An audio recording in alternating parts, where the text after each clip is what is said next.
Everybody claps, claps.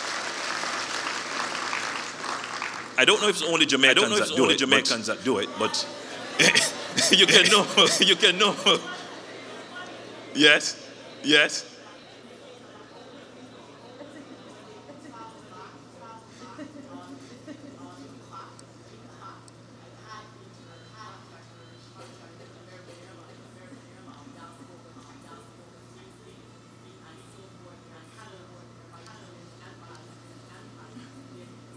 But we're appreciative people.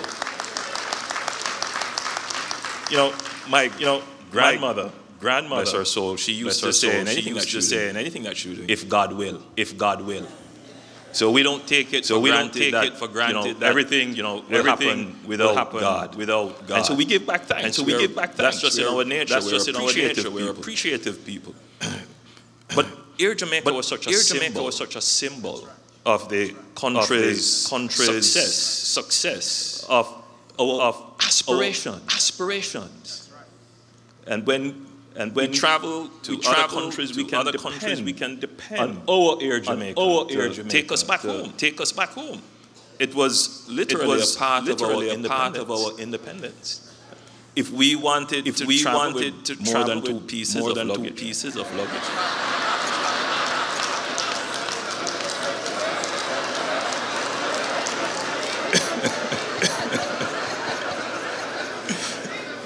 If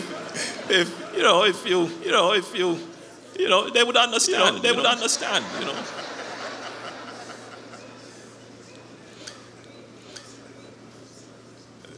But I start there because I want to make a juxtaposition of what we would aspire for and what are our realities. The truth is that Jamaica went through some very difficult times. Extremely difficult times. Indeed.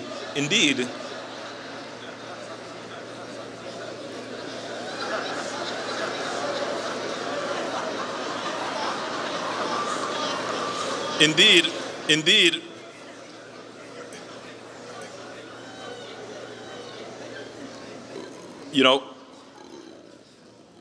some of you are here not purely by choice, but because we are also a very ambitious people. That's right. That we are seeking opportunities to fulfill our God-given potential. And the truth is, for many years, we were not able to do it in Jamaica. But you have never given up on Jamaica.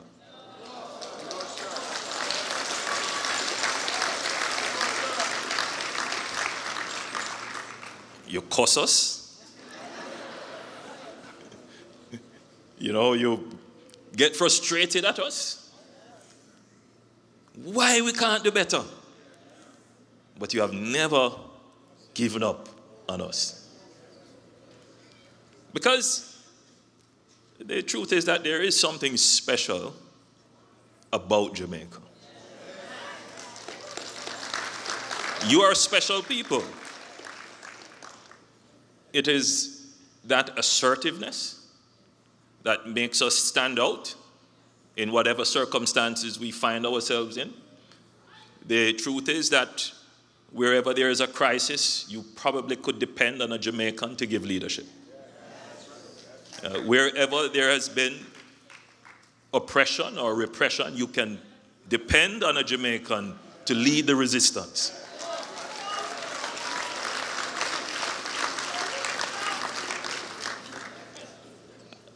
And that has been the history of Jamaica. We have a saying, with little, but with talawa.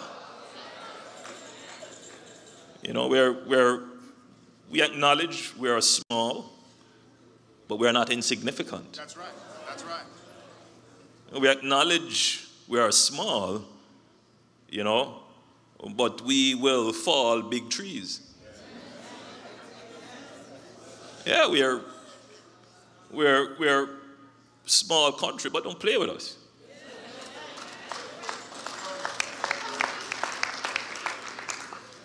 We have a voice that is far more amplified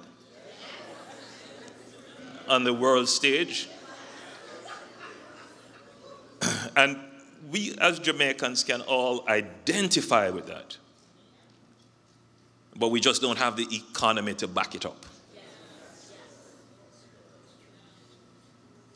And in a sense, it is that very assertiveness that has let in the indiscipline that detracts from us. So now there is a juxtaposition of what we see Jamaica as in terms of what we aspire to be and what some of us remember of our country and what we seek to project of our country against what our economic realities are, what some of our social realities are, and what has been our political reality. I'm standing at a position between the juxtaposed viewpoints to try and resolve that, to get us on a pathway where what we think of ourselves is actually the reality of our existence.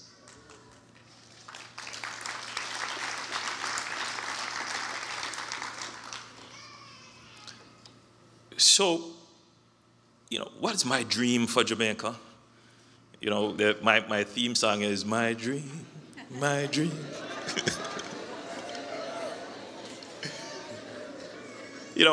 My dream for Jamaica is a place where people can choose to live, work, do business, raise their families, retire in paradise.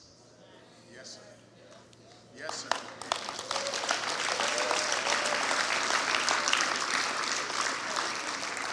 You don't have to leave because of economic reasons. You don't have to leave because you're being, in any way pursued for political reasons or social reasons. It's a place that offers the opportunity for your self-fulfillment in whatever you choose to do. And if you leave, you can always come back. And you don't have to worry about your personal safety and security.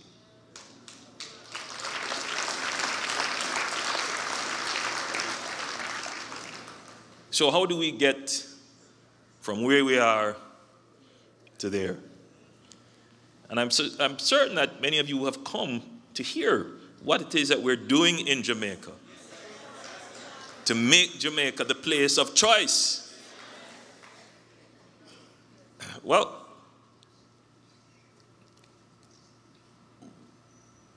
for many years, many decades in Jamaica, we have not managed to get the politics right.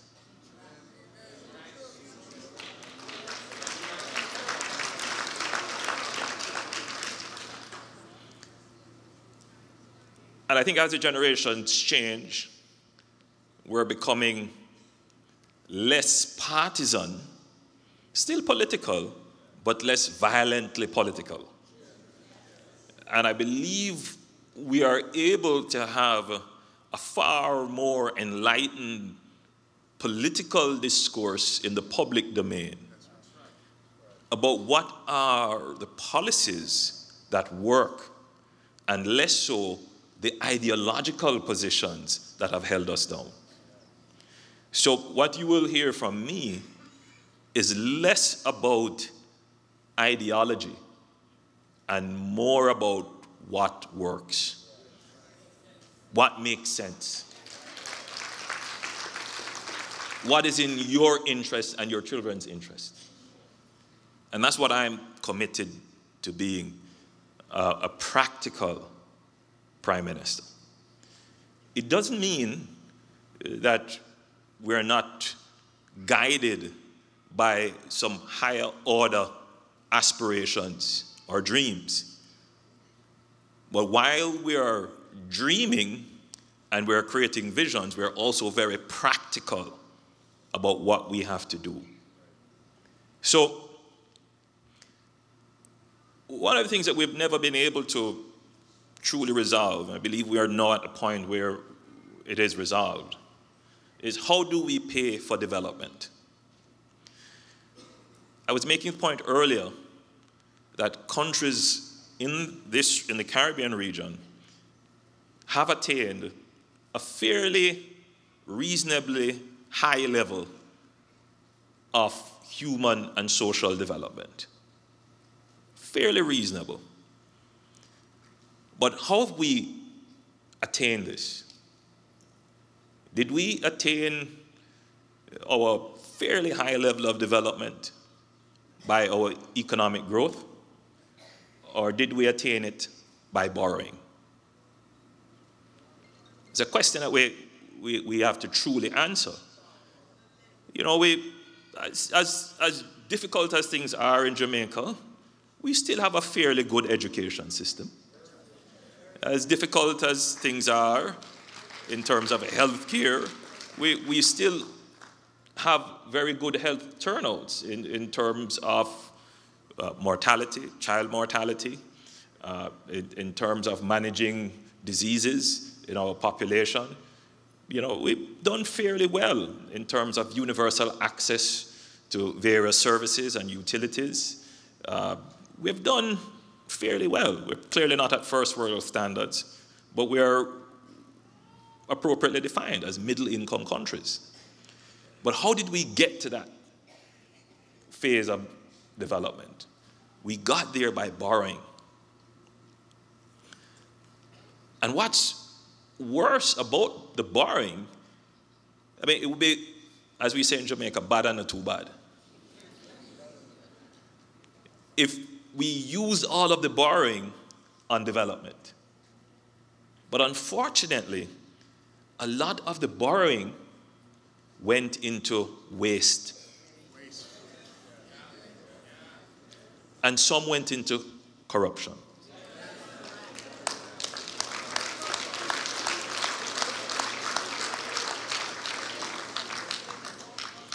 And some of the borrowing was as a result of bad policies informed by purely bad politics. So I go back to Air Jamaica. Because to operate Air Jamaica, it meant that the country had to take on significant debt. Just to keep Air Jamaica flying, to have that sense of pride and dignity, the taxpayers were paying an enormous tax burden for Air Jamaica. It was very difficult to explain this to the population. I remember as Minister of Education, I was in the government that had to take that decision. And I was at the airport in Miami waiting to come home. And the Air Jamaica worker at the counter who was about to not be an Air Jamaica worker was very upset. And understandably so. But that was, for me, the intersection of who we think we are and what our realities are. And in 2009, when the global crisis hit the world and clobbered Jamaica, we had no choice but to confront the issues that we had. And by then, our debt to GDP, meaning what we owed the rest of the world relative to what we produce in a year, for every dollar of production, we owed $140. So our debt to GDP ratio was 140 to 1. 2009. We had no choice but to go to the IMF for assistance. It forced us to adapt and adopt a more practical approach to the management of our affairs. If we are going to develop, we will have to pay for our development by growing our economy and being responsible with our finances.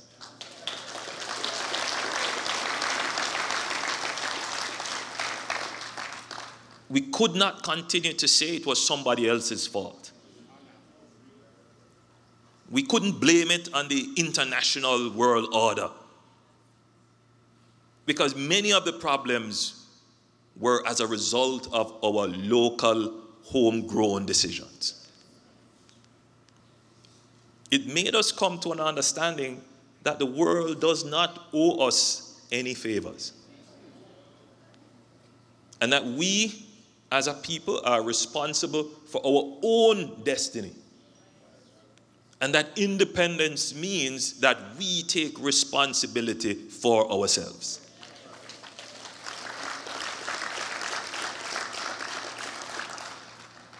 And we must do the right thing by our citizens and our people.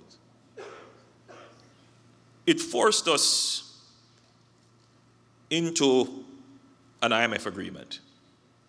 And it forced the political parties into a consensus that we must be fiscally prudent and we must manage public finances in a responsible way. We did not have a default on our debt. We were able to do some rescheduling and to make some other arrangements in terms of all our bondholders agreeing to an interest rate rescheduling and renegotiation. And we engaged in a program of managing our expenditure. Today, this is a program across administrations. I'm pleased to report to you that by the end of this financial year, our debt to GDP ratio would be below 100%, moving from 140 to below 100%.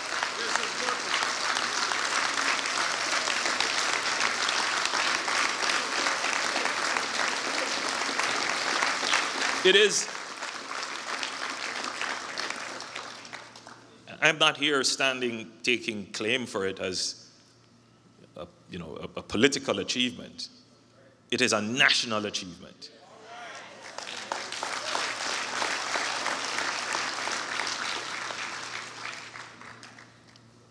But it is forcing us now to pay for our development with our own taxes and by growing our economy.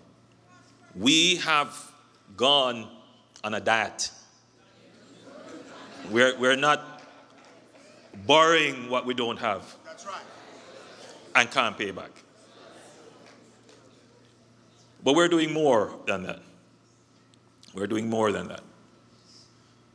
We recognize that in order for our economy to grow, we have to have transparent systems.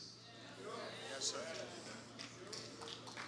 We recognize that the private sector is not a bad word.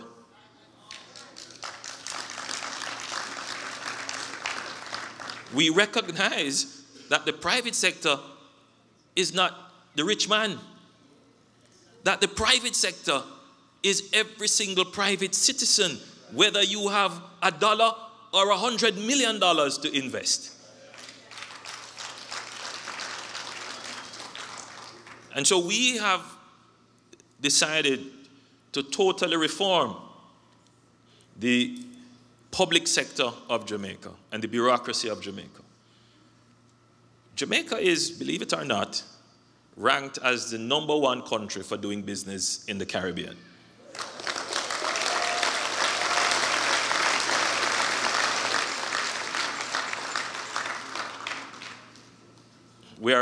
But even though we clap for that, we're 70th in the world. I just want to place it in context. So we still have a far way to go. But we have taken on, as an important part of government, the reform of our public sector to make it more efficient. One of the complaints I get whenever I speak to the diaspora is how difficult it is to do business in Jamaica. I mean, I made a point at lunch today, and I want to carefully make that point, that countries like Jamaica, in addition to the existing inefficiencies of their bureaucracy, because many of our bureaucracies are legacy bureaucracies, what we inherited from our colonial past. We have many colonial legacies, and then we were delayed, in fact, a significant lag time in introducing technology in our bureaucracy. But in addition to that, in the new world that we live in, we have to meet compliance standards. So the global community imposes on small countries like Jamaica, and imposition is really a strong word, but requires every country to have a certain compliance standards with their systems and processes in order that we can participate in the global economy. Jamaica will never be a rogue country. The reason why many of you here can feel confident in the states that you have decided to live in is that you know that your home country is respected and recognized globally for the standards that it maintains.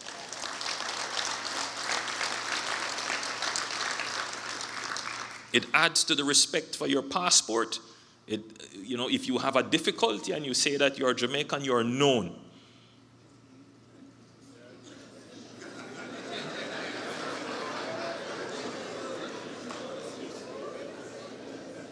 It does sound so convincing, don't it?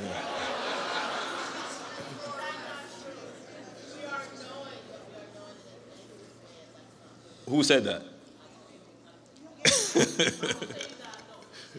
No, we are known. No. I didn't say that. I said we are known. But the point I want to make to you is we have to get our bureaucracy right. And we have to get it right not just for Jamaicans, but for anyone who wants to transact in Jamaica. And we must ensure that we comply with the highest standards, whether it is the banking standards, whether it is the standards for export of agricultural goods, whether it is standards for production, whether it is standards for the maintenance of our telecommunications, whether it's standards for our security. Jamaica must meet the highest standards.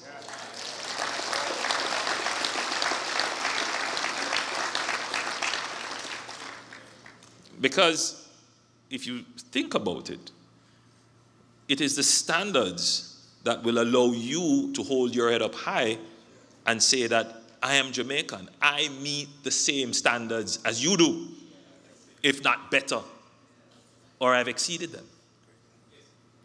And we have to work towards that.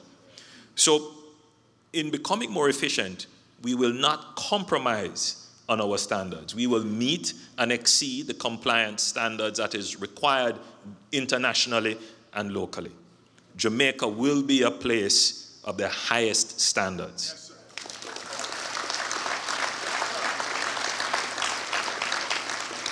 and you will all benefit from that. So you probably would have heard about the issues to do with correspondent banks, de-risking, where some banks are literally terrified of doing business with some small countries because they have not met global standards. Jamaica does not want to be a part of those countries. We don't want to be on any blacklists. So we are working very hard to ensure that we are compliant. But we're also working very hard to ensure that when you come to Jamaica, to do business in Jamaica, to transact in Jamaica, you can do it quickly.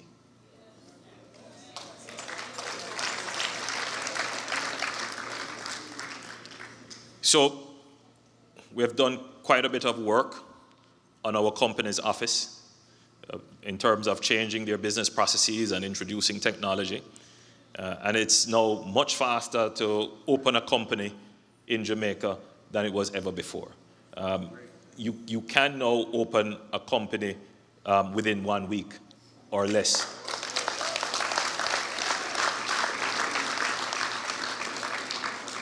We're working on our titling system. We're moving now to digitize all our titles. That work is ongoing, and I know that has been a complaint about the speed of getting titles. The process, the business process around getting titles, that has been improved. However, there are still legal issues to be resolved, and of course the legal issues will sometimes determine the speed at which you get the titles. But in terms of the process itself, once you've cleared all your legal issues, getting your title should be very easy. We are moving towards a digital economy. We have just secured a major program with the IDB for $164 million US to create the digital economy in Jamaica.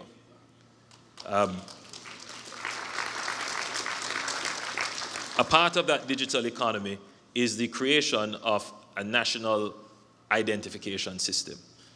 Some of you may have heard about the NIDS.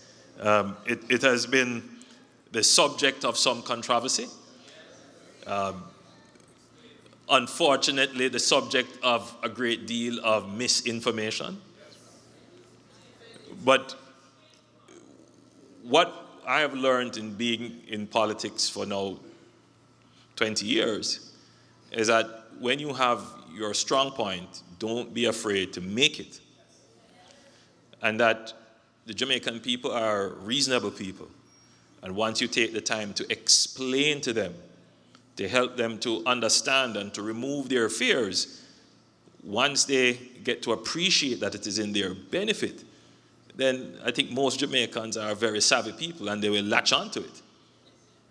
So the national identification system is designed to secure the unique identity of every Jamaican. Now, one of the reasons why it's so difficult to open a bank account in Jamaica, it's because there are international compliance issues. Those of you who are in the banking system will know that you have what is called KYC, Know Your Customer. That literally means you have to know the identity of everyone who comes to open a bank account. Now, it's one thing for you to come in and say, my name is George Brown. That's my identity. But that's just 1/10 of the process. There could be 1,000 George Browns. You have to verify. And how do you verify? So what the banks do today is that they ask for 2 IDs, in addition to some certification from a justice of the peace or a notary public, in addition to some utility bills. And then they have to wait because they have to check you out to see whether or not these 2 IDs are real. And that's a long process. The national identification system will provide you with a biometric-based ID that is easily verifiable and that is going to be universally accepted. And therefore, there is no need. Once you present your ID, you are verified. Cuts out all of that red tape. More efficient to do business in Jamaica. So that's just one of the many examples of things we're doing behind the scenes. But, you know, many of you who live here in this lovely city understand the importance of good infrastructure. Good roadways, reliable water service, reliable telecommunication service, reliable electricity. And you value that. Yes, sir. I mean, sometimes you have traffic, yes, everywhere there's traffic. But at least you want to know that, you know, your roads are in good condition. that you have a good road infrastructure. But you also want to appreciate your built environment.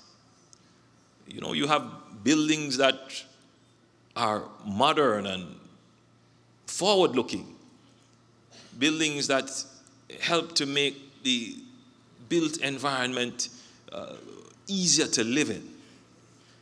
And we recognize that Jamaica needs to update itself.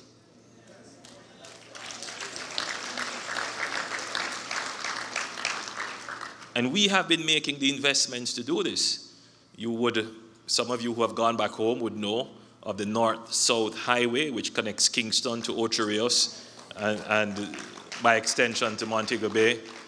All of you would have known about Highway 2000, which runs from Kingston going into Clarendon. Now we're extending it even further to Mandeville.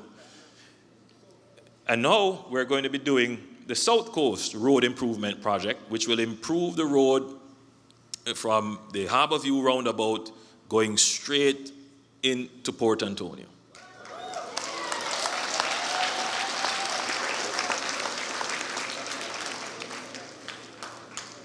You would also know that we have been doing some major infrastructure work on roads in Kingston.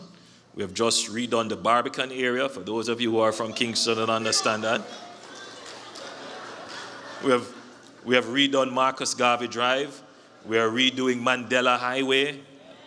And we're going to be doing something in 3 miles, in the Portia Simpson Miller Square, which is the busiest intersection in Jamaica, and that will relieve the traffic pileup that we have during rush hour in Kingston. Major infrastructure.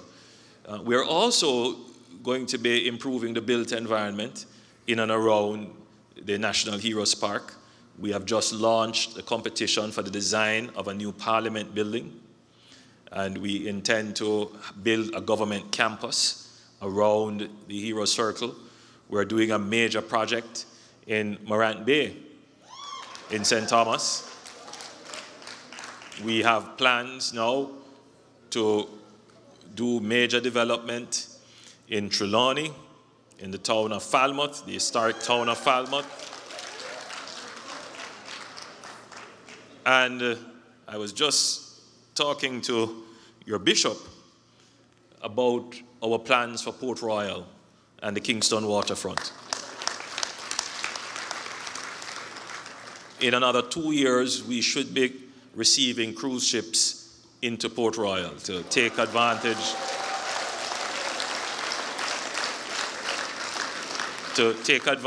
of the wonderful treasure that we have in Port Royal. But with all of the development that we plan, our greatest asset is indeed our environment. And many challenges with the environment.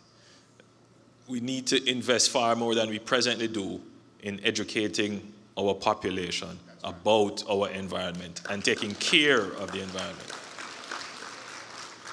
We know Canadians have a special affair with their environment, a love affair with their environment. And Jamaica, which depends so heavily on tourism, we need to have a similar love affair, if not a stronger love affair with our environment. So we are taking measures as it relates to waste disposal, to properly manage waste disposal. 3 weeks ago, I called in the Jamaican private sector to give them notice that the government is fairly advanced in making an announcement regarding plastics and how we will treat with the disposal of plastics in the society. These are all very difficult things because, many people rely on plastics, in particular single-use plastic bags, but they are creating havoc in our environment. And so we're going to address that. On the social front, the government has been very progressive, and we are particularly concerned about our young people who are unattached, meaning our young people between the ages of 16 and 24 who should be in the education system or should be working, who are not working or in the education system. And we have started a program called HOPE. And it's not just hope, it's help our people excel.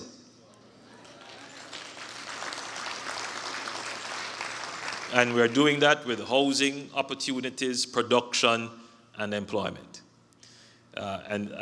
Just briefly on the HOPE program, right now we have just over 2,500 youngsters who are on various apprenticeship opportunities right throughout government, assisting with the digitization of government documents. That's the first step in creating the digital platform for government.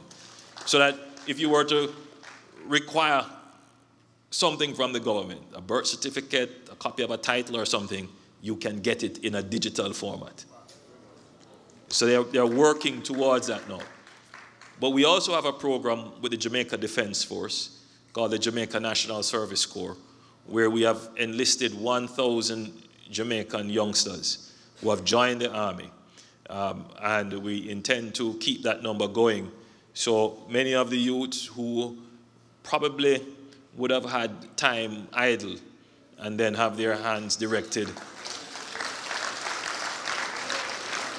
into criminal activities, we have now directed them into the army. And I'm very pleased with the results of that program. But I want to report to you that as a result of our efforts in our fiscal management of the economy and making the economy more receptive to private investments and putting in place policies that will promote growth, employment is increasing. The labor force has increased, but unemployment has decreased. Our unemployment rate is the lowest it has been in decades. Our unemployment rate is now 9.6%. That's below. Now, 9.6 is very high. I mean, the United States is 3%, and Canada is probably around that. We are continuing to push because my objective is to get Jamaica to full employment.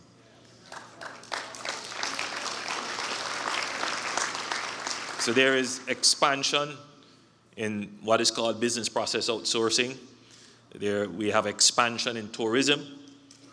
Now, I want you to Jamaica's tourism has hit the 4 million mark last year. 4.3 million visitors to the island. Now, 10 years ago, we were seeing 2.5. So tourism is doing exceptionally well. And that industry is employing more. Bauxite has returned. Mining has returned. The bauxite industry has returned. And that is increasing. Construction is increasing. When you drive around Kingston, you will see cranes for the first time in a long time. People are building, not just small developments, people are building towers and significant buildings. So things are happening. The economy, you're seeing the signs that the economy is bubbling, as we would say. It's showing the signs. Better news is that poverty has declined. Last year, poverty declined from 21% to 17%. And the indications are that poverty will continue to decline. Crime is an issue that it's an issue that we cannot skirt around. We cannot gloss it over. But we shouldn't make the problem more than it is. So, I have confronted the problem, but we also have to be careful that we don't talk ourselves into greater problems. And I am particularly distressed, as I would be at any murder that takes place in Jamaica. But I am in Canada, and so I have to point out that I was deeply distressed as well about the 2 Canadian citizens. in St. Thomas. And I wish to report that the police moved with speed and alacrity. They have investigated the case, and I believe that they have taken into custody, my recollection, persons, and have laid charges. That's my recollection.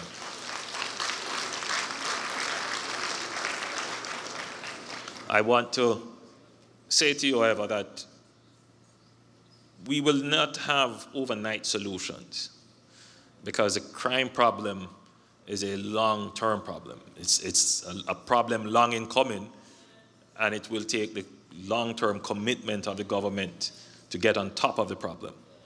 We have taken some decisive measures, instrumental measures, which shows that the government is serious. You would have heard about the enhanced security measures that we took in St. James and St. Catherine.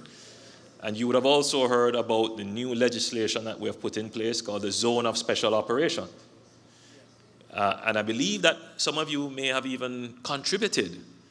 I believe there was a special concert that was held in Canada, and the members of the diaspora contributed. The Zones of Special Operation is designed as the government's long-term plan to treat with communities that exhibit a higher level of violence that would be beyond ordinary law enforcement. And the two communities that we have piloted on the program, they are doing very well and showing great results. In fact, overall, crime is declining compared to last year. All major crimes, including murders, have declined compared to this time last year.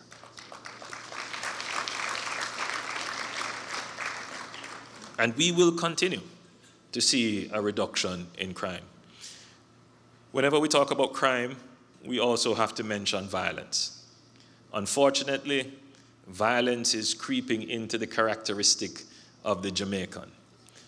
We have to be very careful of that, the violent response to everything. And so we have taken some steps in that regard. For example, we have made our position clear on corporal punishment. We have said that we will ban corporal punishment in all public institutions. And I can tell that even in this community, it is a divided issue.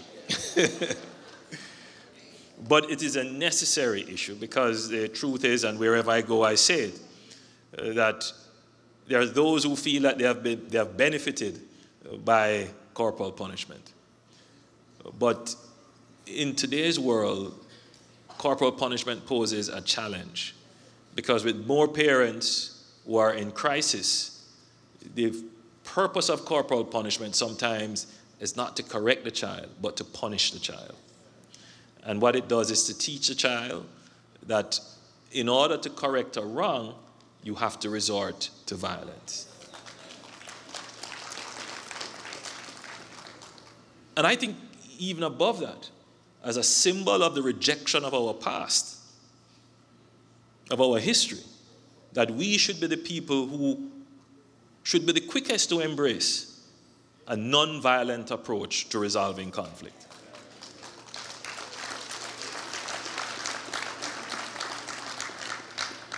Again, it is a contested issue, but it is a strong point for which governments have to stand and have dialogue with the people. It's an ongoing conversation.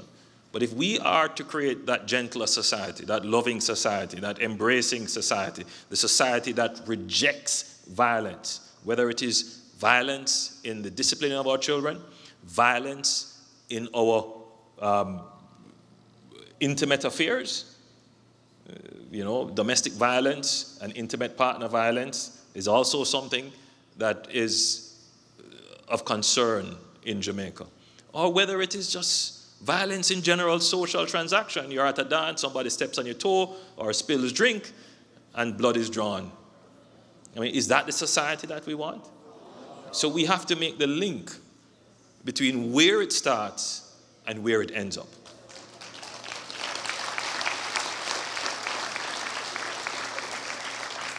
So I think I've gone on too long, and I will stop here because I know you have a lot of questions. But I want you to appreciate what I said earlier. Where I stand is in the intersection of where we see ourselves and exactly where we are. And my job is to move the society from where we are to where we want to be. God bless you.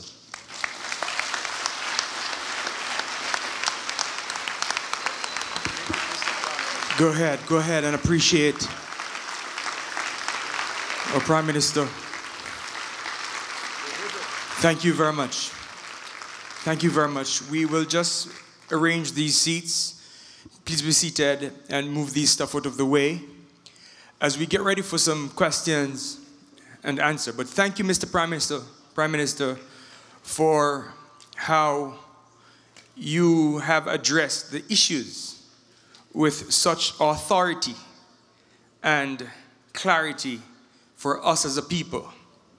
And now we know the challenges that we face as Jamaicans and the way forward. Now we know what is happening and what are the plans to resolve some of the issues. So you will notice there are 3 microphones that are so set up in the hallways. I'm going to ask you to make your way there, know which mic you're standing behind, and wait for your chance to respectfully ask your questions. And while others are speaking, I'm going to ask that we maintain order in an effort to hear what the person is asking and also to hear the response. So I want you to direct the questions to either a Minister of Foreign Affairs, or High Commissioner, or Prime Minister. So please say who it is that you're addressing your question to. While we're getting ready for that, when you got your program this evening, there was a slip of paper in the program asking for your information. The consulate is just seeking to capture the information for those of us in the diaspora so they can develop the data bank for this. So we will start with mic 1. That is in the middle here. Mic 1, go ahead, sir. Oh, that's me. Most Honourable Prime Minister, Holness, if I were to just listen to what's happening in the media and to read the papers, the major papers in Jamaica, and potentially looking on Facebook and seeing some of the polls appearing on Facebook, I would assume that you're doing a pretty good job. And I do admire your effort to transform the justice system. So in that vein, I think we're kind of on the same page as to what will lead to Jamaica becoming a better country in the long run. And that is placing institutions and systems over people. I saw you walking barefooted in the river on one of the campaigns. You look very fit, young, strapped in man. Question, can you come a bit closer to the mic, sir, and ask your question? All right. And that implies that you might be around for a very long time. But we would like institutions that go beyond even your time. So there are some critical institutions in Jamaica that over the years all right, let's could deal with some more strengthening. One of them is the central bank. I know we have made some effort to make the central bank independent. Is it something that you're looking at in terms of making it even more independent and having a central bank that could stand the test of time? The other issue is some of the key investigative bodies, like MOCA. Are you looking at making some of those institutions report to Parliament, for example? Thank you, sir. That's 2 questions. That's 2 questions you're asking. Thank you. Right. That's 2 questions. So I'm just asking you about those critical institutions that you're looking at to further strengthen their capacity to serve their purpose over the long term. Thank you very much. A very good question, but I will be brief because I have to preserve my voice. By the way, I should have told you that I will be presenting at the outreach session of the G7, which is the main purpose for me being here. And that will be on coastal management and the blue economy and oceans, which is something very important to Jamaica given the context of climate change. The Bank of Jamaica is part of the IMF's program that we have for strengthening institutionally to ensure that monetary policy is in no way interfered with by the political vicissitudes. So yes, there is a proposed amendment to the BOJ legislation and to its regulations to ensure that the board and the selection of a governor is further strengthened and protected. And Jamaica has gone down the route of establishing institutions for investigation, both of public officials and generally. We have established a new integrity commission, which will see to the investigation of public officials and public contracts. That will add a whole new dimension to probity and accountability in the Jamaican public sector. In terms of MOCA, the MOCA bill is before Parliament, and that institution will be another law enforcement organization separate from the JCF with its own act. So there will be independent institutions that are mandated by either the Constitution or the authority of the Governor General or the authority of Parliament to conduct necessary functions of the state that should not rely on political direction. Thank you very much. So just for protocol, I'm going to ask you to state your name for media purposes, and also you have 30 seconds to ask your questions, and that's it. If you go beyond that, we're going to mute your mic.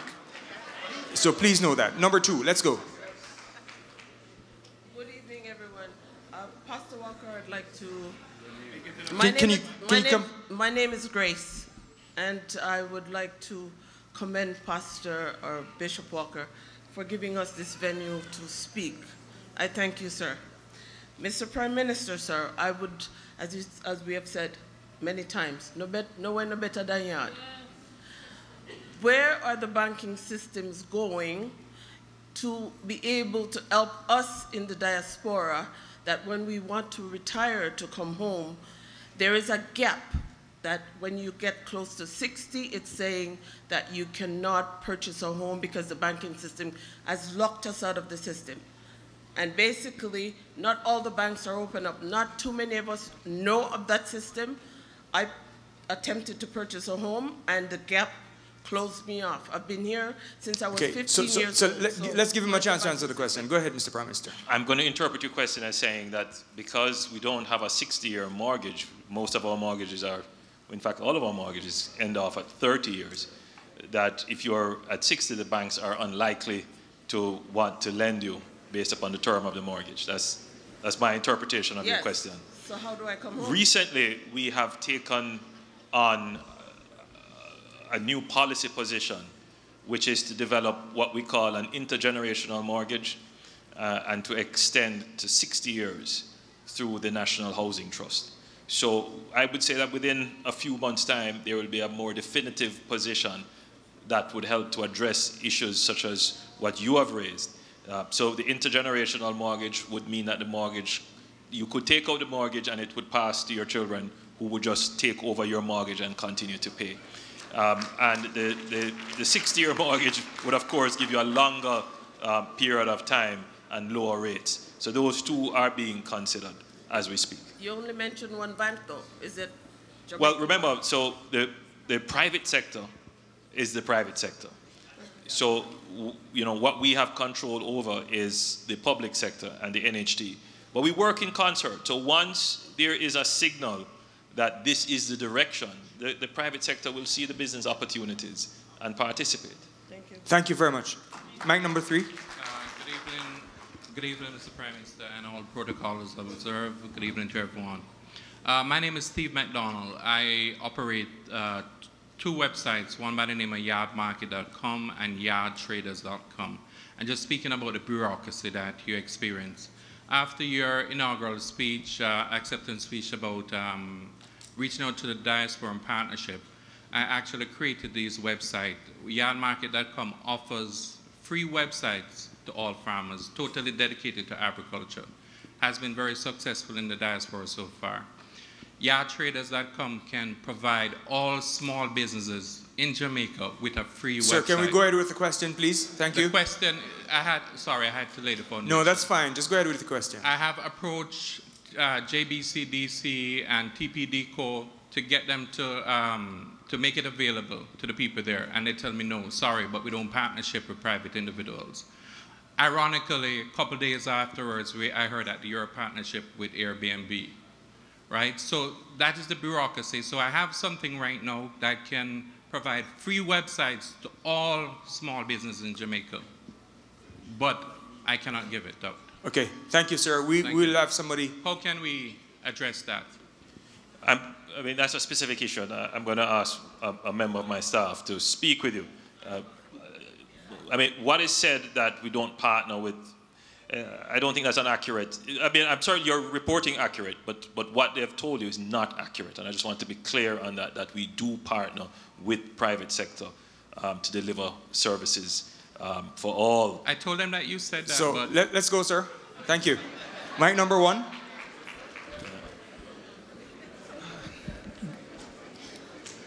Good evening, Mr. Prime Minister and all. Thanks for coming. My name is Rowan Crooks, and I have a two-part question. They're both interconnected. In 2013, we got invited to the Jamaican Diaspora Conference in Montego Bay. We both went because I own a small business here in Ontario, so I tried to see if I can open a branch in Jamaica. When we went to this Diaspora Conference with Jam Pro and all that stuff, I found it completely useless. The loans that they were given were, the interest rates were really high compared to, you know, Canadian standards. What kind of steps are you taking to get people like myself who want to invest and open I didn't open my branch business there because I'm not going to take 18-19% of business loan. It doesn't make sense to me. That's number 1. Number 2, the other part is this. A moment ago you mentioned that Jamaica is number 1 in attracting business in Jamaica. Is that part of in the Caribbean, sorry. Yes. Is that the reason? Is the reason why because we have so many countries taking over our country, like Chinese own everything and all this kind of stuff. So what are we doing? What are we doing to get Jamaicans involved in Jamaica, like myself, who want to invest but we can't? Okay, thank you. Let's give him a chance to answer that.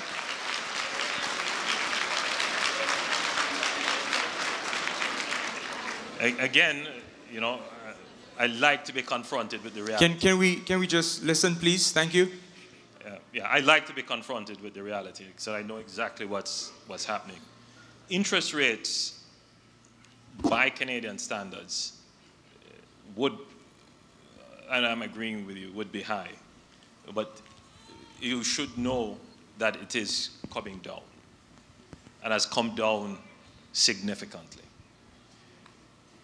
The question is, what am I doing? What is the government doing to make it possible for persons like yourself to invest?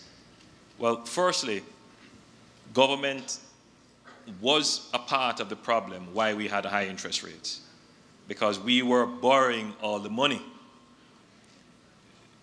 We are maintaining our diet and not borrowing so much as we did before, and therefore that is allowing interest rates to come down. It is a process.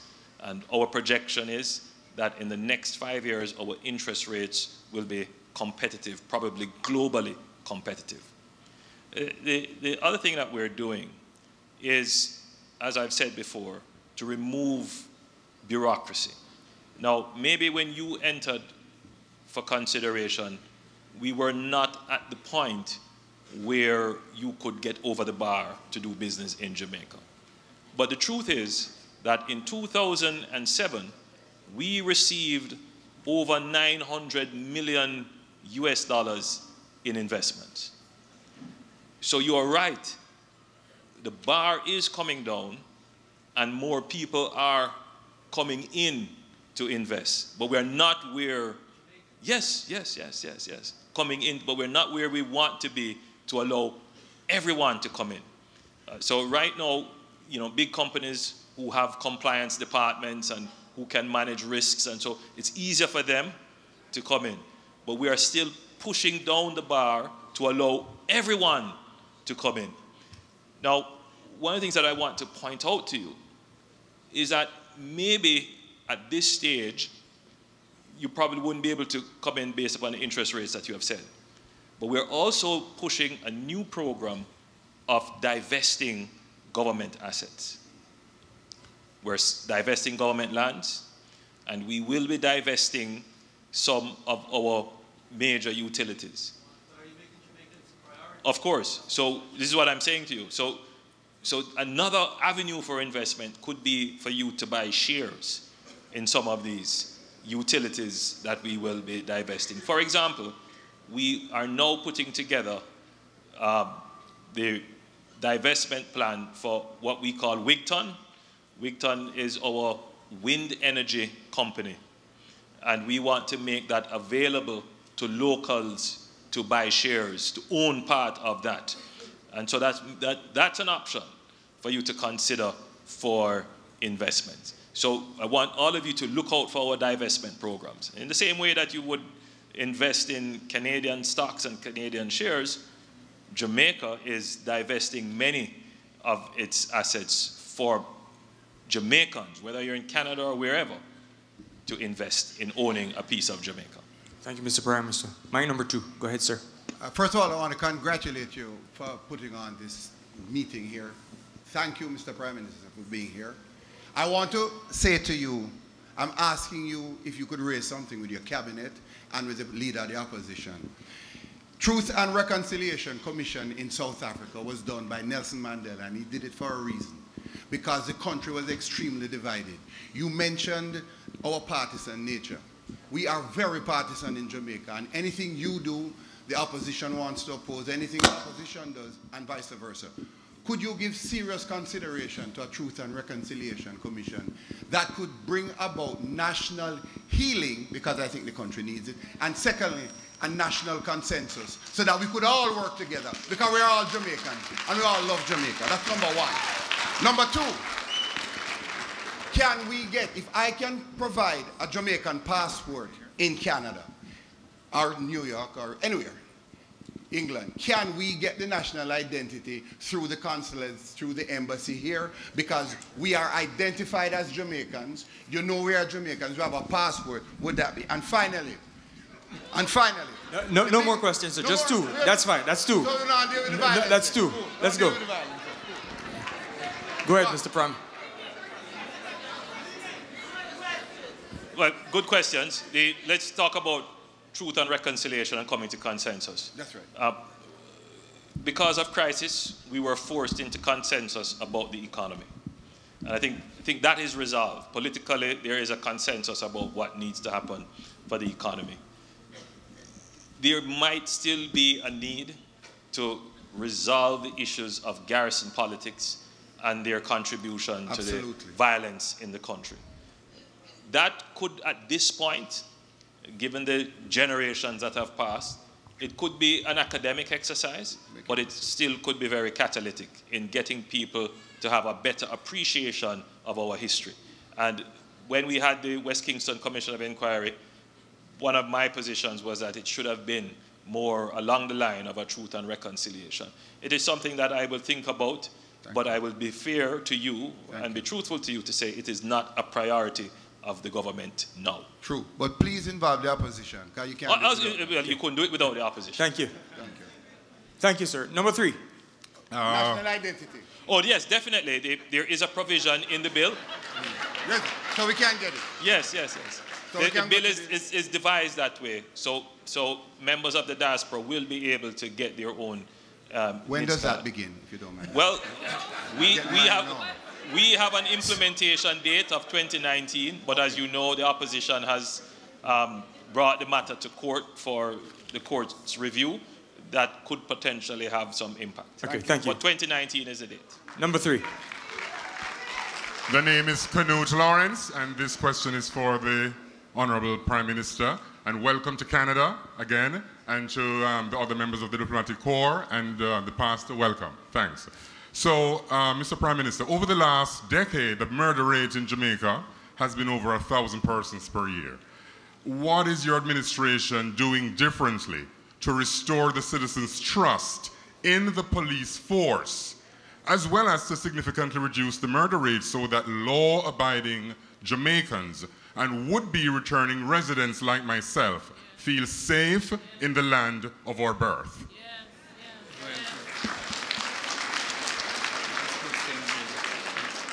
Again, a powerful question. It would take an entire lecture to tell you. But I'd be quick because significant lines.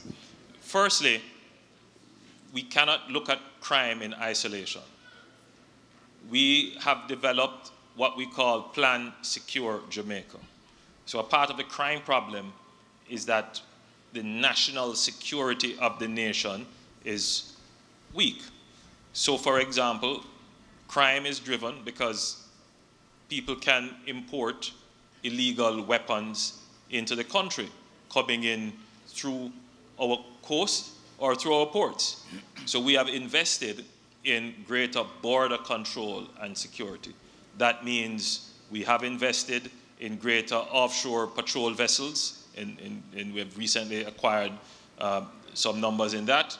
We're improving our ability to detect weapons coming through our ports. Some of you would have seen where we had a big bust of more than 119 weapons. So we are doing the things necessary to secure our border.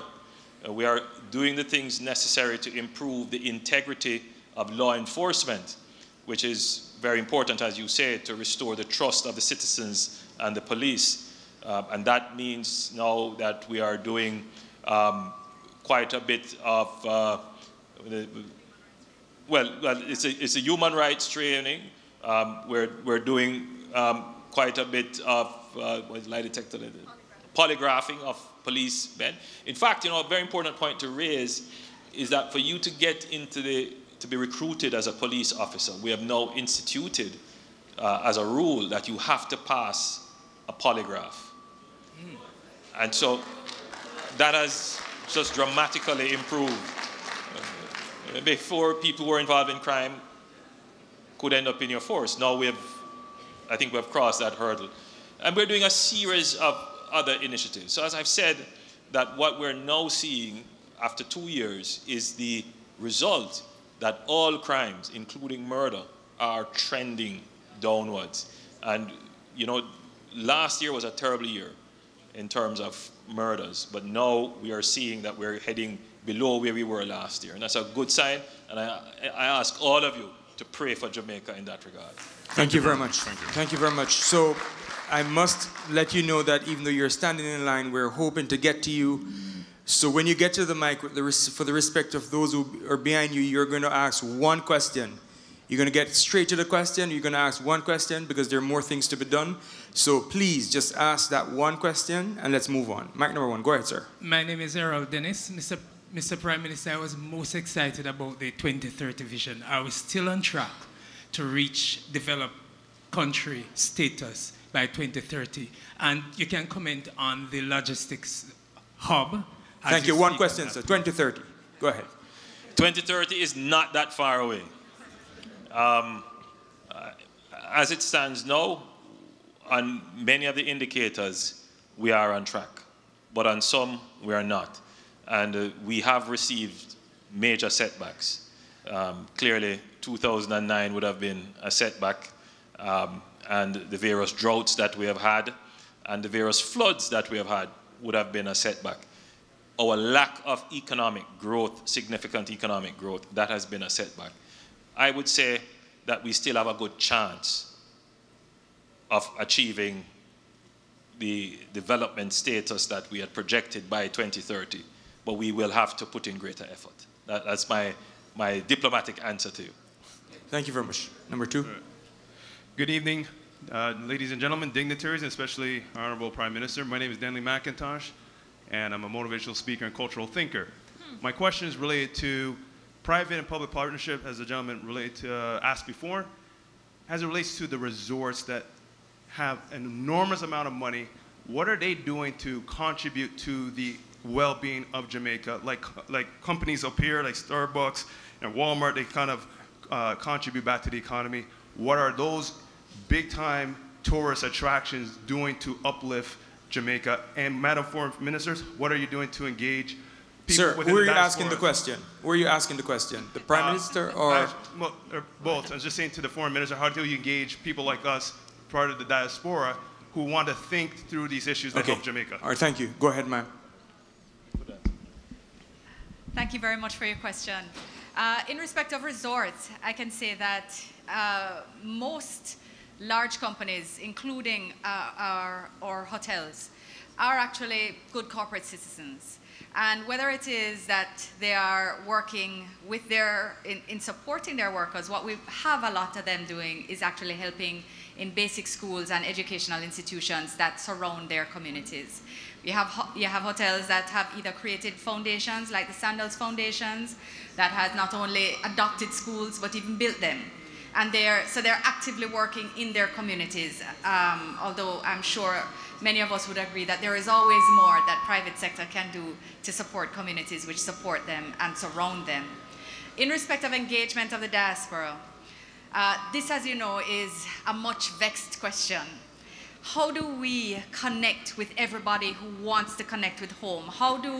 Everyone doesn't come to a town hall meeting. Everybody does not come to gala dinners. Our diaspora is not homogeneous. People want to engage differently and they want to engage in different ways. How do we connect with young people as well as seniors who have a different connection? It's something that we're working on in the ministry. We've actually expanded the Diaspora Consular Affairs Division, created our own diaspora, a separate diaspora department with more resources. There has also been the creation of a Diaspora Engagement Task Force, which is in partnership with the EGC and actually has representation across the board of ministries that is working on exactly that. Part of it is institutional, and it's why the National Diaspora Policy is actually taking a bit of time, because we have to look back at how it was thought out. The institutions weren't necessarily created for engagement, and that's the heart of it. Even the language we use, who defines themselves as a diaspora? You ask a young person what diaspora means and they think it's something their uncle is a member of, and not that by blood they are part of our community. So we have to think about the language that you use as well. So I give you all those details to say it's something we're actively looking at. How can we do better to engage more deeply and with more of, and to expand the connection with our diaspora? We're working on it, sir. Thank you very much. Mic number 3. Yes. Good evening. My name is Elaine Frith, and this is a personal private sector concern. There are companies or foreigners that have been given permission or permit to operate big businesses in Jamaica, and it's to the disadvantage of the local people. These are the Chinese-operated stores where the Chinese are sitting up on some high pedestal, and the local, my brothers and sisters, are groveling down at their feet. They are collecting the money and they have to give it to the person up there. I know it's a private sector, but permit had to have been given to them to operate these stores, to come into the country and operate. Can we get to the question now, please? Something needs to be done about this. I don't have a question. Okay, just all right, a thank you. concern. Thank you very much. Mic number 1. Yes, welcome everyone, but Mr. Prime Minister, my thing is directly to you. Personally, I'm from a little district called Holness, St. Andrew. Sir, I would like you to visit there. Going from Red Hills to Rock Hall to go down to where I'm from, there's no road. Please, if you can go there, drive there and see. I went November 2016, November 2017, there's no road. Second thing, ma'am, you had one chance. No, I didn't ask the question. No, but you had your chance to ask the question. To get a line title for that district, why is it so difficult? LAMP could not find us on the map. Very, very difficult to get a land title, and they could not tell me specifically if they can sponsor me to help me get the land title. It's been a long, drawn-out process. So do you have a question, ma'am? So my question is, why is it difficult for someone from my district, Holness, St. Andrew, to get a land title? Okay, thank you. I know your district. and I know the situation there. Have you driven there lately, sir? No, I haven't been there lately, but I know your district. Please. The truth is, if LAMP isn't seeing or is aware of the district on the map, then it leads to other questions about the settlement, whether it is a regular settlement or a settlement that has emerged over the years. I will personally look into the issue that you have raised because it's a specific question. So my staff who are here, they're taking notes. And I will ask the National Land Agency to advise me. And if we could get your specific details, then I would be able to probably look about your matter specifically. Please, please, because I went, the guy couldn't... Okay, thank you, ma'am. Thank you. All right, we're moving on. We're running out of time. We're going to mic number 2. Can we keep the chattering down, please? Please, thank you. It's pretty disrespectful for those who are speaking. Go ahead, sir.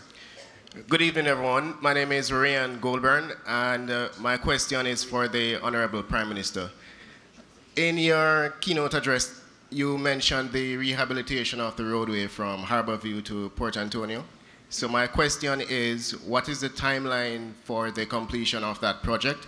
And what is the status of the other development projects to bring economic development to that side of the country? Yeah, the South Coast Road Improvement Project, that is a loan that we're signing with the China Development Bank. We are almost complete with the paperwork. Once that is done, you could look at the start of the road early next year. And same thing for the Morant Bay project at Goodyear.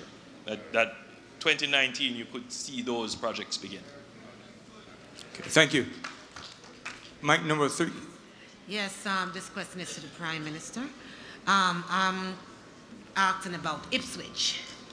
Ipswich is a big problem. I have inherited the taxes for Ipswich from my foreparent. I went to pay the taxes this last April, and I was told that there was a revision made of the taxes. Now, as you know, Ipswich hardly exists anymore. There's no road going into Ipswich, but my taxes went up double. When I tried to inquire, nobody could give me any answers, beside from the fact that there was an inquiry done throughout the entire island, and there was taxes that went up and taxes that went down. Now, why would they increase Ipswich taxes and there's no roads? There's no way of getting into Ipswich. Why was the taxes double? Now, it's a very good question. Just for everyone here, you know, Ipswich is a historical town, was a railroad town. Rail stopped running. The town of Ipswich literally died. There are towns in Jamaica which are on the verge of just disappearing. Ipswich is one of them. I visited Ipswich in 2014, I believe I visited Ipswich. And you're right, there is no road or economic activity going into Ipswich. But the truth is that the valuation for land taxes in Jamaica was not revised in more than 10 years. And so what happened was there was a revision that accounted for all kinds of other factors, which would have seen an increase in the value of the land and indeed the value of the taxes. However, our law does make provision for the taxes that are charged to be queried. And again, you've raised a specific issue because there could be some specific matter concerning your lot that could explain, because as you have said, some values would have gone down because the area in which the lands are, economic activity would have gone down, and some values went up. So your specific issue could be an anomaly, and again, I'll ask a member of my staff to take your specific details so we could address that. Okay, thank you very much. Hold on, sorry, no, let's go to mic number 1, please. I didn't ask a question, and I'm being pestered to come in. Let's go to mic number 1. You had your chance already, ma'am. Thank you. Mic number 1, go ahead, ma'am. Good evening, everyone. I'm Durrell. Good evening, Honourable Prime Minister, Most Honourable Prime Minister, and Senator Johnson Smith. I do have a question for you, PM. Earlier, you spoke about some countries being blacklisted because of their lack of compliance to standards, specifically banking standards. So my question is not related to that, but similar. And it's with regard to the scamming in Jamaica. So over the last year, there were over 300 homicides in St. James, and I believe 60% was linked to scamming. And there are signs that it's moving to other parishes. And there's one popular money transfer operator in Jamaica that says Jamaica is number 2 on their watch list for fraud. Watch list for fraud complaints. And so Jamaicans, of course, overseas are feeling the pinch of that. So does the government feel it's doing enough to tackle scamming in Jamaica? And if not, what will you be doing to address this problem? Well, I will say this to you, that the enhanced measures that we have put into place in St. James in particular has put a severe dent into the scamming activities. You may have followed the media to see that we have fulfilled extradition requests from the United States for 8 of the top scammers in Jamaica. And we continue to work with our partners in the United States and indeed here in Canada to ensure that we are uprooting, degrading, and finally dismantling the scamming networks. And I believe we are making significant progress in that area.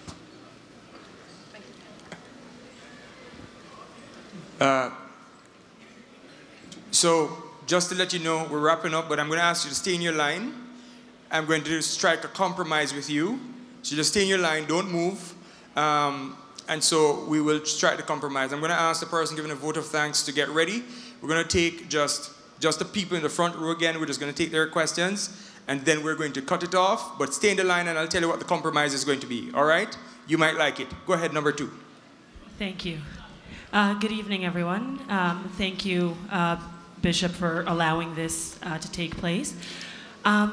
My question is along the lines of one that was asked earlier, but I don't feel that I got sufficient enough answer for it with respect to the development of the Jamaican economy and the massive investment that's being made by foreign governments, namely China.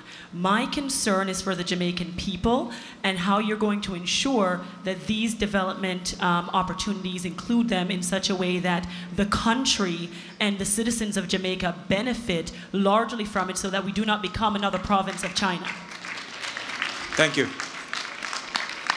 And a secondary aspect of that too is with regards to tourism, and because it is our #1 revenue stream coming in the country, the landscape of Jamaica not displacing the locals from getting access to the natural environment that they were born into, to be able to have access to go to the beaches just like the tourists. All right, thank you. Thank you. Go ahead, sir. I think the Chinese question deserves a direct answer. Yes, thank you. And I do sense that there is a great concern about Chinese investments into Jamaica. The investments happen on 2 levels.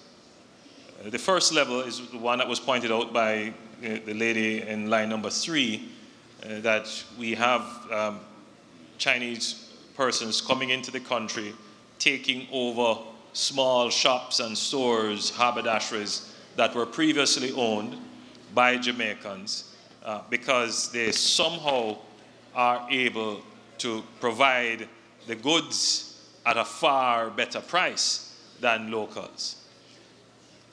I want to point out to you that if you're following the news in Jamaica, you would see that one of our police divisions conducted several exercises in detecting counterfeit goods. And you may just look at it as an isolated activity, but it is really designed to ensure that there is fair competition in the market so that people don't feel that they have to come out of business and sell their business to Chinese or to whoever in order to survive. So we are strengthening our legal and regulatory framework to ensure that there can be fair competition in business. I want you to understand this. Whilst we are the government of Jamaica, we will always have a preference for Jamaicans to own business. But we also have to maintain a level playing field, a fair playing field, for business to operate. And as it is now, you have a point. Business is not fair if people can flout customs, bring goods in at cheaper prices than what is the market price, undersell and undercut. And so I wanted to appreciate that the government is doing what it can to ensure that there is fair competition. At the other level, which is what you mentioned, at the government-to-government level, for the last 55 years or so, Jamaica has had a relationship with China. We were one of the first countries to sign on to the One China policy.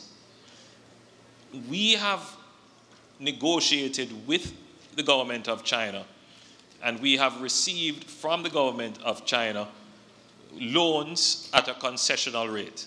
Now remember my earlier discussion about loans and we wanting to be independent. We have also received investments from China. And what we are seeking is more investments rather than loans.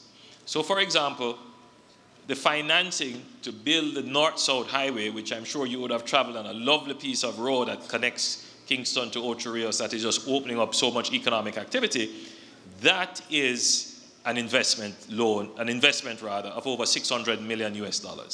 So the government of Jamaica bears no cost for that. The Chinese have invested in that. It's a toll road, and the toll will pay for the road. They have a concession, a long-term concession. Now, China can't come and take up the road. But this is a business that we maintain the regulatory control over. So we ensure that the tolls are fair market price, that the Chinese can get a return on their investment and Jamaicans can use the road.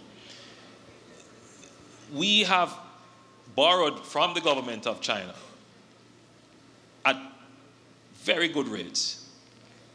That borrowing, because it is bilateral, also comes with some other arrangements, such as giving permits for Chinese laborers to come to Jamaica.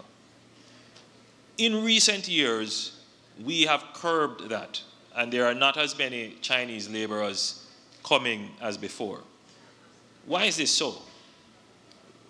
We have to recognize that we may not have all the skills necessary, but we are building the skills. The whole strategy behind our HOPE program and training our youngsters in our army, our military, is to get them to have the skills so that there is no argument from the Chinese that they need skilled laborers, because we have the skilled laborers in Jamaica. We have to train them and make them available and make them as competitive, because it shouldn't be that it is cheaper for the Chinese to carry Chinese labor to Jamaica when we have labor there. So that is something that we are working on. Now let me say this just in closing, and I know I'm taking up a lot of time, but it's important because I know it's a concern. Jamaica is an island, but we are not isolated. We are not in a shell, and we cannot lock ourselves off from global investment. That is the reality.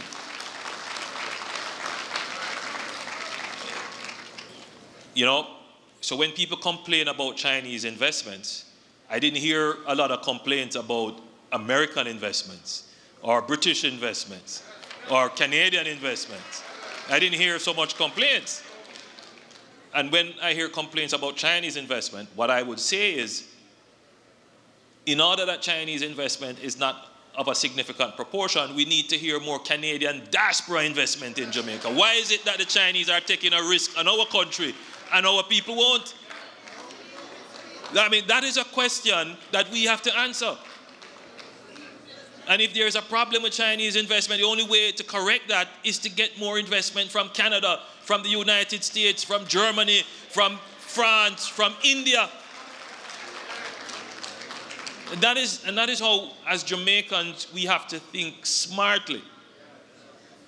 That we are not going to be able to shut ourselves off from the world. So we have to be smart in the deals that we broker and in the bilateral engagements that we enter. And I give you the assurance that your government has been very smart in how we have engaged Chinese investment. Remember what I said? That last year we got close to $1 billion of investment. Yes, a large part of that is from the Chinese. But a large part of that is from the Spanish who are investing in our hotels. A large part of that is from the Americans who are building BPO sector operations. A large part of that is from a French company who took over our port. And I really would want to count amongst that investment to be a large Jamaican Canadian investor who is coming in to invest in Jamaica, or a large American Jamaican who is coming to invest. So my answer to you is, yes, there is at the micro level some issues to be sorted out about competition. But at the macro level, the government is being very strategic in how it engages international investment, whether it is Chinese, French, Spanish, Italian, wherever. We want investments to come to Jamaica, and the way to get that is to have an open, transparent system with the strong rule of law. Thank you very much. Thank you very much. Because of the way this question went, I'm going to remember, stay in the line. I promise you it will be worth your while. And remain seated for a while. I'm going to invite Tika Pinnock, Diaspora Youth Representative, to come at this time to do a vote of thanks. Can you come, Tika?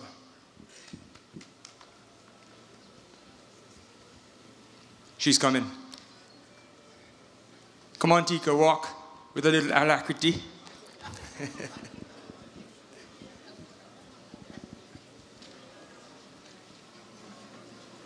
Good evening. Surprise, I'm not Tika, I am Marsha Brown, stepping in for Tika. So I'm doing the vote of thanks. So Reverend Lai, Bishop Jones, Bishop Walker, Your Excellency Janice Walker, High Commissioner of Jamaica, Senator Smith, and the most honorable, our most honorable Prime Minister Andrew Holness. We would, go ahead.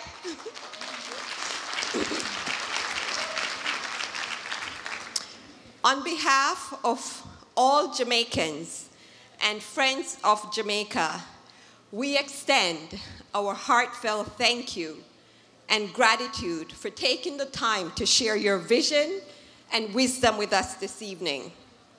We can see that your commitment to Jamaica, land we love, is unwavering. Walk good. Have a good evening, everyone. Thank you. My name is Miranda Lal, born in the parish of Clarendon, in a little community called Rocky Settlement. I was your moderator, and thank you for being such a great audience this evening.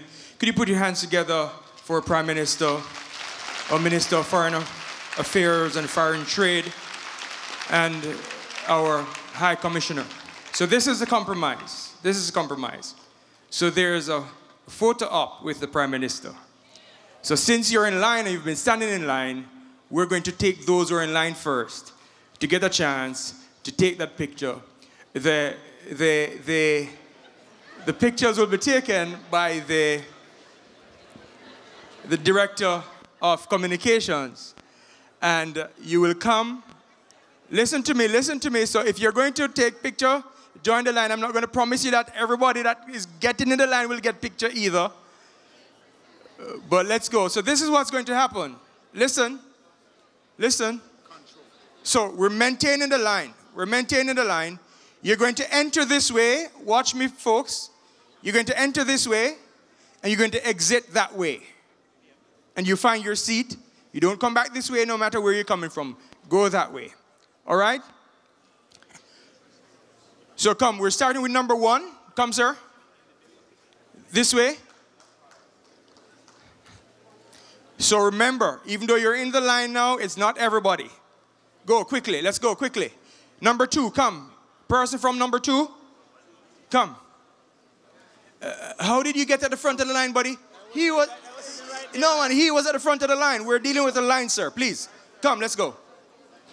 go, let's go, let's go. Number 3. Can we control the front of the lines, please? Don't let anybody come in front of you, please. This way. Number 3, this way. Number 1, let's go.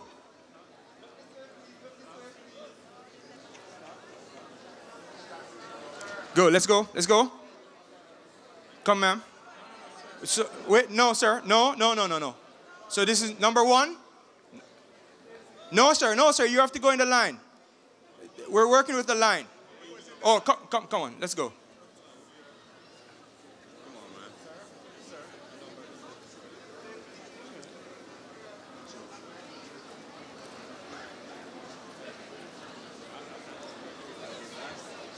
Go. Right here. Okay.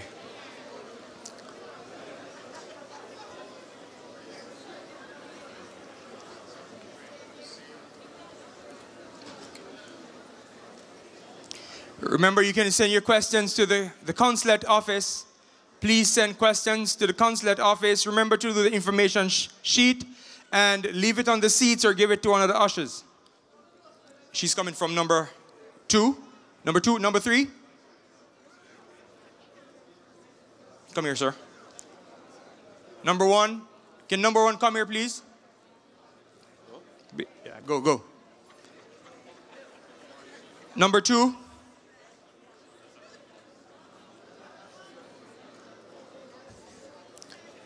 Number 3? Number 3? No, sir, we're dealing with a line. Please, we're dealing with a line system.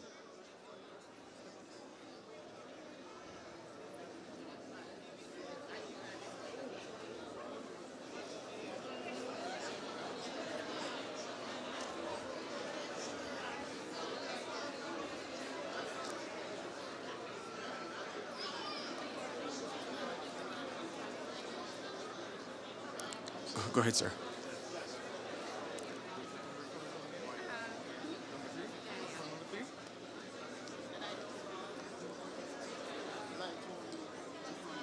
Well, you have to get lights and light take you up there. I can't cut the line. I can't do that. Number 1, number 2. Number 2. Number 2. Okay. Can we keep the line, sir? Can we keep the line? Number 3. Can we keep it moving, please? Can we keep it moving quickly?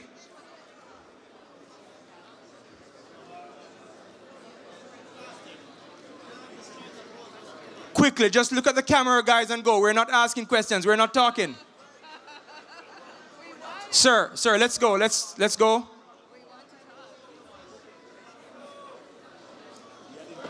Yeah, I know, sir. Send it to the consulate office.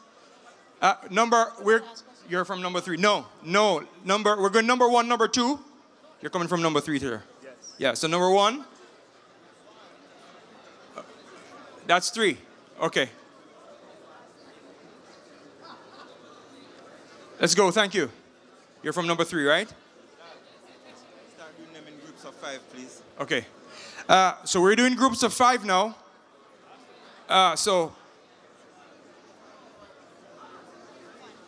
All right, okay, stop there. So can we get 5 people from this group, please? 5 people from this group. Come on, guys, let's go. 5 people. 1, 2, 3, 4, 5. No, you have to join another 5. We need 5 people, so either you stay with this group or you don't. Can we have 2 more people with this group, please? 2 more people with this group.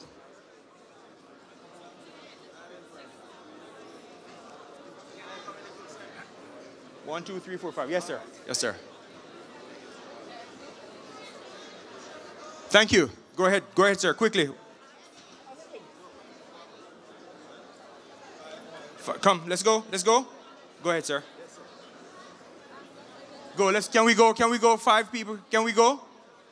Sir, go ahead, 5 people. Sir, do you understand the instruction? No, he's there. There's 5 people that were getting in line. Sir, can you move on for me, please, sir? Sir, can you? Sir, no. Can you just go for me, please? Thank you. Come, sir. Let's go. Can we have 2 more people, please? 2 more people. Go ahead. Go ahead. Guys, let's go.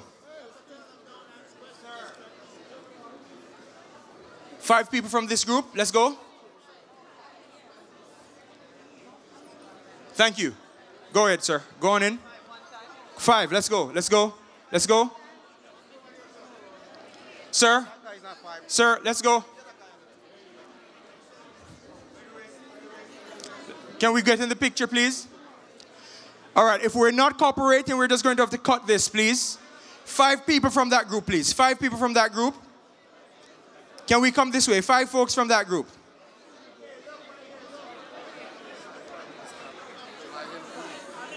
Wait. Let's stay right there, please. 1 more person. All right, let's go. Let's go, sir. Robert. Yeah, we're going to cut it. My wife is only Sir, excuse me, sir. Let's go. Let's go. The Prime Minister has to leave. Yeah. If people are not going to cooperate. Miss, can you move on, please? I'm just going to stop it. 2, 3, 4, 5. Let's go. Can we get in a picture?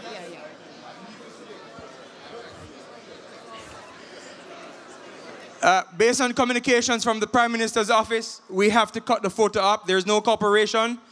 There's nothing else we can do. There's nothing else we can do. Thank you very much for your time, ladies and gentlemen. Have a great evening. Can we clear that area, please? Can we clear this area, please? Can we clear this area, please? Let's go. Go ahead, sir. Go ahead. Go ahead, Doc.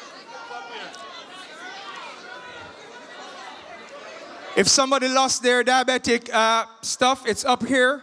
Remember to leave your stuff. Have a good evening. God bless you.